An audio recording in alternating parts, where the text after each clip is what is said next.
રાજકોટમાં થોરાળાના યુવકની હત્યાનો મામલો સામે આવ્યો હતો। તેના એક આરોપીની હાલ ધરપકડ કરવામાં આવી છે।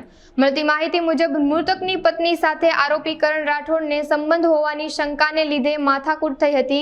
માથાકૂટ થતાં મૃતક નીતિન સોલંકીએ ધમકી આપી હતી। નીતિન સોલંકીના ડરના કારણે આરોપી મનોજ અને કરણે નીતિનને બોલાવી પથ્થરોના ઘા ઝીકી હત્યા કરી દેવામાં આવી હતી।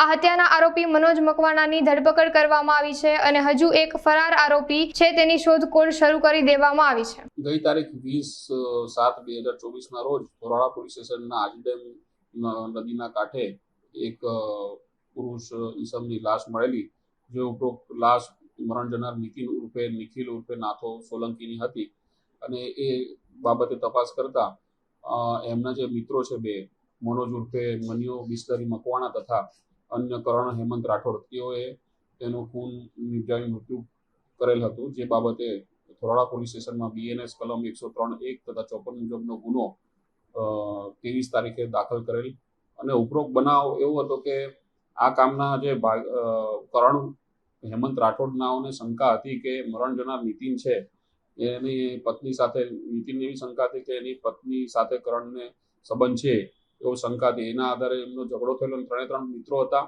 અને એ દરમિયાન ઝઘડામાં નીતિને એવું કીધું કે ભાઈ આવતીકાલે હું તને જોઈ લઈશ, એટલે અમને ડર લાગે અમને બંને મનોજ અને કરણ બંને ભેગા થઈ એનું મૃત્યુ નિપજાવેલો પથ્થર મારીને માથામાં અને મોત નિપજાવે, જે બાબતે અત્રેના પોલીસ સ્ટેશને ગુનો દાખલ કરેલ છે, થોરાળા પોલીસ સ્ટેશન। અને આ કામના આરોપી છે મનોજ ઉર્ફે બિસ્લરી મકવાણા, એને અટક કરવામાં આવેલ છે। 2 આરોપી છે, બીજો આરોપી વોન્ટેડ છે અને એકને પકડી લીધો। આરોપીઓનો ગુનાહિત બાબતે ચકાસણી કરવામાં આવશે।